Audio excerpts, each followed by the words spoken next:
So hello বন্ধুরা, আমি বাঙালি data চলে এসেছি আরেকটা নতুন ভিডিও নিয়ে। এবং অ্যাজ পার মাই প্রমিস, আমি আগের ভিডিও তোমাদেরকে বলেছি যে আমি বিগত 10 মাস হলো এফএনও একদম কমপ্লিটলি ছেড়ে দিয়েছি এবং তার পরিবর্তে আমি ইটিএফ ইনভেস্টিং শুরু করেছি। ইটিএফ ট্রেডিং এবং ইটিএফ ইনভেস্টিং আমার জীবনে এতটা বড় একটা দিক পরিবর্তন করেছে যে আমি তোমাদেরকে কিছু বলে বোঝাতে পারবো না। আমি অলরেডি প্রিভিয়াস ভিডিও তোমাদেরকে বলেছি যে আমি ইটিএফ ইনভেস্টিং কেন চুজ করেছি। ওকে, তাও আমি তোমাদেরকে আবার একবার, যারা এই আগের ভিডিওটা দেখো তাদেরকে বলে দিই, ইটিএফ ইনভেস্টিং হচ্ছে সবচেয়ে safest investing in the world. আমি তোমাদেরকে বলবো কারণ ইভেন ওয়ারেন বাফেট বলেছেন যে ইন্ডেক্স ইনভেস্টিং বা ইটিএফ ইন্ডেক্সগুলো রয়েছে সেগুলো তোমরা ইনভেস্ট করো, সেটা তোমার নর্মাল বাকি সব মিউচুয়াল ফান্ড বলো, স্টক ইনভেস্টিং বলো, সবকে পিছনে ফেলতে পারে। ঠিক আছে, তো চলো বেশি এদিক ওদিক না বলে আমি তোমাদেরকে ডাইরেক্ট, যেহেতু তোমাদেরকে প্রমিস করেছিলাম যে আমি নেক্সট ভিডিওতে তোমাদেরকে বলবো যে ইটিএফ কি এবং ইটিএফ এর বিভিন্ন দিকগুলো কি কি, ভালো দিক খারাপ দিকগুলো কি কি, সেগুলো নিয়ে ভিডিওটা স্টার্ট করি। এবং যদি তোমাদেরকে ভিডিওটা ভালো লেগে থাকে ভিডিওকে লাইক করো, শেয়ার করো নিজের বন্ধুদের সাথে, এবং এখন যদি চ্যানেলটাকে সাবস্ক্রাইব করো তো চ্যানেলটা সাবস্ক্রাইব করে বেল আইকন ক্লিক করতে ভুলবে না। তো চলো ভিডিওটা স্টার্ট করছি।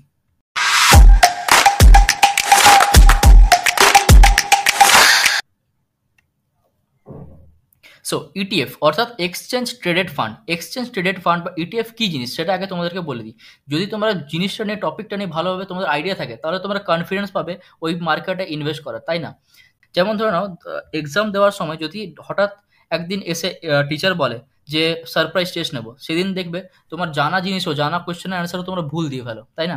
কিন্তু সেই জায়গাতেই যদি তোমরা ভালো করে পড়ে বা যাও, যেই টাইমে যদি আগে থেকে বলে দেওয়া হয় যে 10 দিন পর এক্সাম নেবো, আর সেই জন্য তুমি যদি সেই টপিকটা পড়ে যাও, তাহলে তোমরা দেখবে কনফিডেন্স, যে লেভেলে কনফিডেন্স তোমরা ফিল করো, সেই লেভেলে তোমরা দেখতে পাবে যে এক্সামের রেজাল্টও খুব ভালো হয়।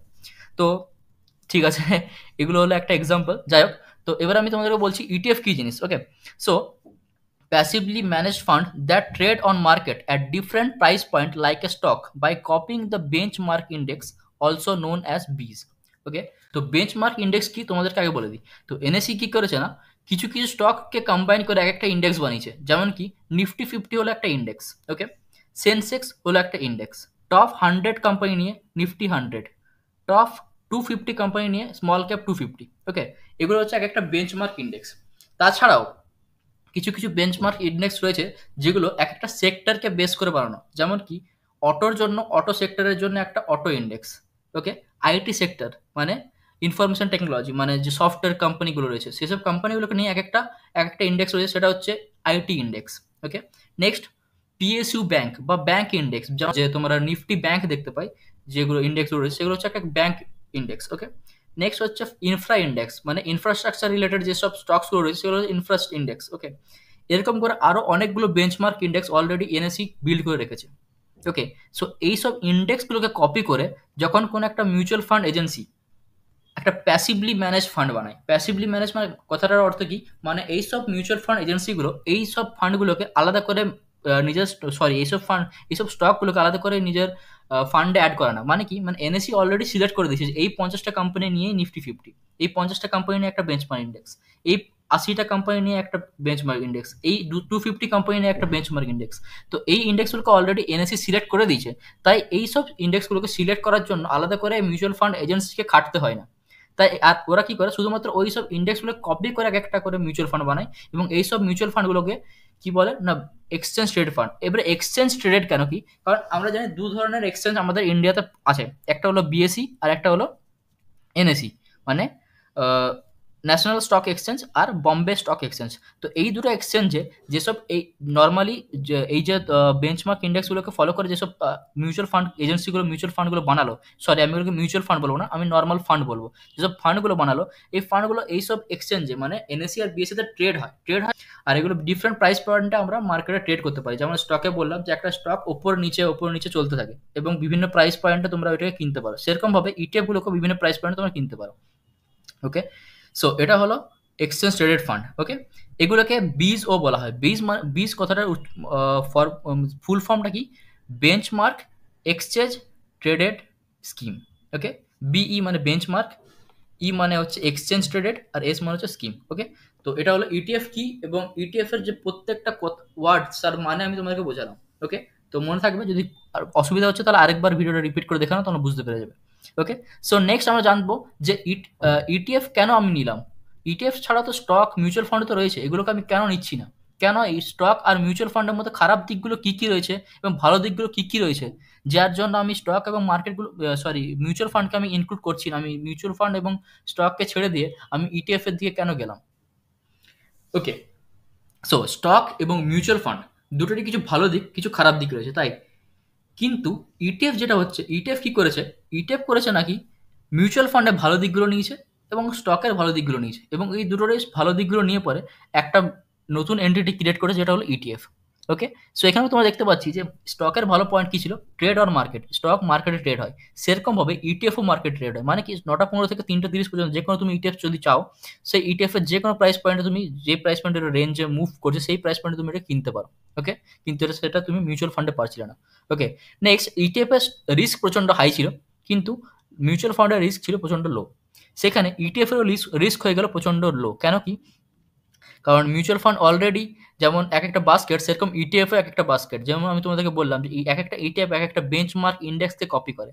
ওকে, অর্থাৎ বেঞ্চমার্ক ইন্ডেক্স মানে কি, মানে যদি তুমি নিফটি 20 বা নিফটি 20 ইটিএফে তুমি ইনভেস্ট করো, তাহলে অলরেডি এখানে 50টা, অলরেডি তুমি 50টা ইন্ডিয়ার যেসব স্ট্রং কোম্পানি সেই সব কোম্পানি তুমি ইনভেস্ট করছো, তাই সেখানে রিস্ক প্রচণ্ড কম থাকে।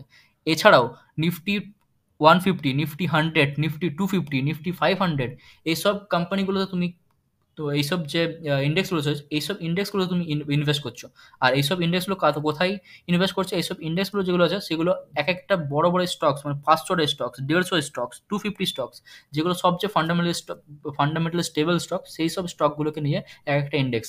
তাই এক একটা ইন্ডেক্সকে মানে সিকিউরিটি প্রচন্ড হাই হয়, এদেরকে জিরো করে দেওয়ার চান্স খুবই জিরো। কারণ একটা স্টকও যদি জিরো হয়, দুটো স্টক জিরো হয়, 5টা স্টক যদি জিরো হয়, অ্যাপ্রক্স যদি 500টার মধ্যে 5টা স্টক যদি জিরো হয়, বাকি 495 স্টক তো জিরো হবে না রে বাবা, তাই তো।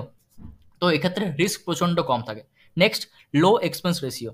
আমি বললাম যে মিউচুয়াল ফান্ডে এক্সপেন্স রেশিও প্রচণ্ড হাই হয়, কিন্তু ইটিএফ তো কোনো একটা অ্যাক্টিভলি ম্যানেজ মিউচুয়াল ফান্ড নয়, এটা হচ্ছে একটা এমন ফান্ড যেটা প্যাসিভলি ম্যানেজ হয়।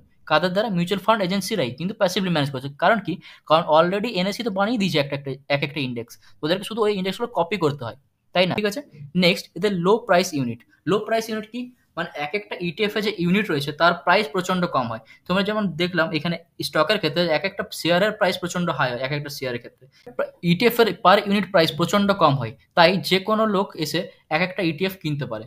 ইভেন কিছু কিছু ইটিএফ যাদের প্রাইস 12 টাকা, 13 টাকা, 15 টাকা পর্যন্ত হয়। সো নেক্সট যাচ্ছি ইটিএফ এর ফিচার্সগুলো। অলরেডি আমি ফিচারগুলো এক্সপ্লেন করে দিচ্ছি, তাও আরেকবার এক্সপ্লেন করে দিচ্ছি। তো ফার্স্ট যে ফিচার ইটিএফ এর হচ্ছে সেটা হলো ট্রেড অন মার্কেট, যেটা আমি অলরেডি তোমাদেরকে বললাম যে মার্কেটে 9টা 15 থেকে 3টা 30-এর মধ্যে যে কোনো টাইমে তুমি এসে ট্রেড এক একটা ইটিএফ কিনতে পারো, কিন্তু সেটা মিউচুয়াল ফান্ডের ক্ষেত্রে তুমি পারছিলে না। নেক্সট, বাস্কেট অফ স্টকস এবং লো রিস্ক, মানে কি, আমাদেরকে অলরেডি বললাম যে মিউচুয়াল ফান্ডের মতোই ইটিএফও এক একটা ফান্ড এবং এগুলো প্যাসিভলি ম্যানেজ ফান্ড, তাই এতে প্রচন্ড, আর এগুলো প্যাসিভলি ম্যানেজ ফান্ড এবং এগুলো এখানে যে স্টকসগুলো সিলেক্ট করছে সেগুলো স্টকগুলো সিলেক্ট করছে এনএসি নিজে, যেটা একটা সবচেয়ে বড় এন্টিটি, মানে স্টকসের মেন দুটো এক্সচেঞ্জের মধ্যে একটা বড় এন্টিটি হচ্ছে এখন এনএসি। ওকে, এনএসি বিএসসি এরা এগুলোকে সিলেক্ট করে। তো এক্ষেত্রে বাস্কেট অফ স্টকস হওয়ার কারণে এদের রিস্কও প্রচন্ড লো হয়। নেক্সট, লো এক্সপেন্স রেশিও। আমি তোমাকে বললাম যে এগুলো প্যাসিভলি ম্যানেজ হয়, তাই এদের এক্সপেন্স রেশিও প্রচন্ড কম হয়। Next, low price per unit, মানে এক একটা ইটিএফ এর ইউনিট প্রাইস প্রচন্ড কম হয়, তাই তুমি খুব কম টাকার মধ্যে নিজের ইটিএফ ইনভেস্টিং জার্নি শুরু করতে পারো। Next, cover all stocks. এক একটা ইটিএফ যেগুলো আমি বললাম যে 500, 250, 150, 150, ইভেন আরও কিছু কিছু সেক্টর ওয়াইজ যেসব ইটিএফ রয়েছে, স্ট্র্যাটেজিক ইটিএফ রয়েছে, সেগুলো এক একটা সেক্টরকে কভার করে। এবার তুমি যদি কিছু, তোমার যদি খুব কম টাকাও রয়েছে, 10-12 হাজার টাকা থেকে তুমি শুরু করো, তাহলে তুমি যে নিফটি 50 বা নিফটি 500, নিফটি 150 বা নিফটি 250-তে তুমি ইনভেস্ট করো সেই টাকাটা, তাহলে তুমি ওই টাকার, ওই কম টাকার মধ্যে 10-15 হাজার টাকার মধ্যে পুরো মার্কেটকে কভার করে দেবে। মার্কেট যতগুলো সেক্টর রয়েছে, কী কী সেক্টর, যেমন মিড ক্যাপস রয়েছে, স্মল ক্যাপ রয়েছে, আইটি সেক্টর রয়েছে, ইনফ্রা সেক্টর রয়েছে, ব্যাংক সেক্টর রয়েছে, ঠিক আছে, ফার্মা সেক্টর রয়েছে এবং গভর্নমেন্ট কোম্পানিতে সেক্টর রয়েছে, সব সেক্টরগুলো তুমি কভার করে নিতে পারো একেবারে তোমার ইটিএফ ইনভেস্টিং এর দ্বারা। তোমাকে আলাদা করে কোনো স্টকস বাছাই করতে হবে না যে এই স্টকসটা ভালো, এই স্টকসটা খারাপ, তোমাকে আলাদা করে বাছতে হবে না। কারণ কি, কারণ অলরেডি যেসব ভালো স্টক সেগুলোকেই ইনক্লুড করে এক একটা ইটিএফ বানানো হয়েছে। ওকে, তো ইটিএফ হলো একটা খুবই ভালো প্রফিটেবল একটা ইনভেস্টিং স্ট্র্যাটেজি। যদি তোমরা চাও ইটিএফ এ ইনভেস্টিং করতে, তো তোমরা ইটিএফ ইনভেস্টিং শুরু করতে পারো। আমি তোমাদেরকে জাস্ট গাইড করে দেবো আমার এই চ্যানেলের দ্বারা।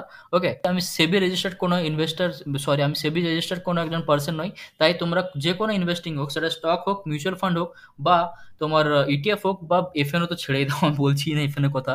তো যে কোনো ধরনের ইনভেস্টিং হোক, তুমি যদি শুরু করতে চাও, তাহলে নিজেদের যদি নিজেদের বোধ বুদ্ধি ইউজ করে তুমি করতে চাও, সেটা নিজের বোধ বুদ্ধি ইউজ করেই করো। আর সেটা যদি তোমার অসুবিধা হচ্ছে, তুমি বুঝতে বা ডিসিশন নিতে অসুবিধা হচ্ছে, তাহলে তুমি কোনো একজন সেবি রেজিস্টার্ড বা কোনো একজন প্রফেশনাল যারা অ্যাডভাইসার, তাদের কাছ থেকে অ্যাডভাইস নিও।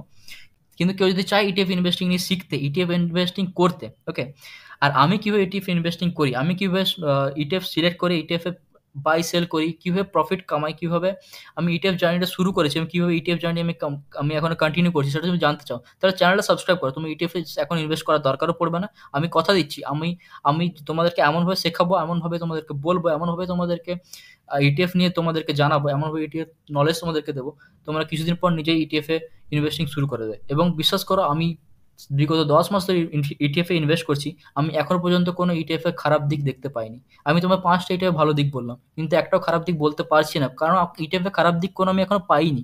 যখনই আমি ইটিএফ এ কোনো খারাপ দিক পাবো, আমি নিশ্চয়ই তোমাদেরকে বলবো। আর তোমরা যদি আমার সাথে থাকো, তোমরা অবশ্যই সেটা জানতে পারবে। তো ঠিক আছে, এটাই হলো আজকের ভিডিও। ইটিএফ কি এবং ইটিএফ এর ভালো খারাপ দিকগুলো আমি তোমাদেরকে বললাম।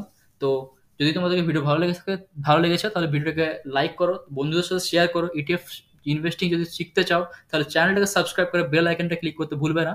দেখা হচ্ছে পরের ভিডিওতে। Happy learning, happy trading. By.